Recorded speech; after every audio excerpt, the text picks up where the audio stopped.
در ناحیه نرپای ولایت سمرقند روز 9 اکتبر سال جاری در نتیجه با صورت تیز اجرا کردن ماشین اپیکا به کانال نزیراه رفته میافتد. در این باره خدمت اخبارات وزارت وضعیت‌های فوق‌العاده خبر داد. از روی معلومات‌ها تخمیناً ساعت 8:50 سحری به شعبه وضعیت‌های فوق‌العاده ناحیه نرپای خبر آید به کانال محله علیشیر نوایی افتیدن ماشین تمغه اپیکا آمده میرسد. خلاصکاران شعبه وضعیت‌های فوق‌العاده در حال به جای واقعه رفته وارد کانال میشوند و از داخل ماشین راننده را در حالت بیهوش پیدا میکنند. با وجود رسانیده شدن یاری اولی طبی راننده وفات میکند. از روی خبر خدمت اخبارات صدارت کارهای داخلی ولایت فرغانه روز 7 اکتبر سال جاری در محله ورزک ناحیه تاشلاق در نتیجه بی‌اعتباری و با صورت تیز آمدن ماشین راننده جوان به وای نرسیده را هنگام گذشتن از قسم پیاده گذری راه رفته میزند و در نتیجه جوان وفات میکند. از روی حالت مذکور از جانب گروه تفتیشاتی حضور شعبه کارهای داخلی ناحیه تاشلاق در اساس بند دوم ماده 266 کادکس جنایت کار جنایی گشوده شده حرکت تفتیشاتی برده ایستادند. راننده های عزیز آگاه باشید، هنگام اداره کردن ماشین به بی‌اعتباری اصلا راه ندهید، زیرا اندک خطا و بی‌اعتباری شما به حیات نفر ضامن شدنش از احتمال خالی نیست.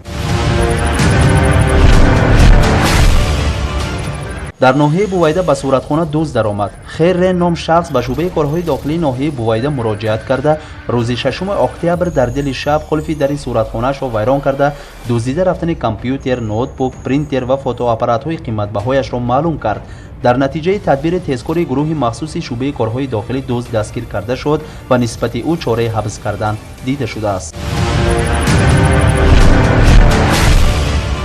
سورونبای جینبکوف پرزیدنت قرقیزستان فرمان داد که به پایتخت شهر بیشکک وضعیت فوق‌العاده اعلان شود. در این باره شبکه تلویزیونی میر 24 خبر داد. بر اساس فرمان پرزیدنت ستاد کلی نیروهای مسلح قرقیزستان به بیشکک دسته‌های سربازان را وارد می‌کند. نظامیان راه‌های کلیدی شهر را نظارت می‌کنند. وظیفه آنها پیشگیری از مناقشه‌های مسلحانه، تامین ترتیب و محافظه اهالی میباشد. با سابق رهبر قرقیزستان المازبک اتامبایف سوءقصد کردند. خبر سوءقصد با اتامبایف هنوز روز 8 اکتبر پهن شده بود. بنا به خبر ژورنالیستان شخصان نامعلوم با اتومبیلی که اتامبایف در داخل آن بود تیر خالی کردند. درباره زخمی شدن یا نشدن او معلومات نیست. اتامبایف در مراجعت ویدئویی خود گفت که کوشش‌ها به سوی قصد او را از راه خود نگاه نمی‌دارد و رئیس جمهوری سابق می‌خواهد منبع نیز با مردم باشد.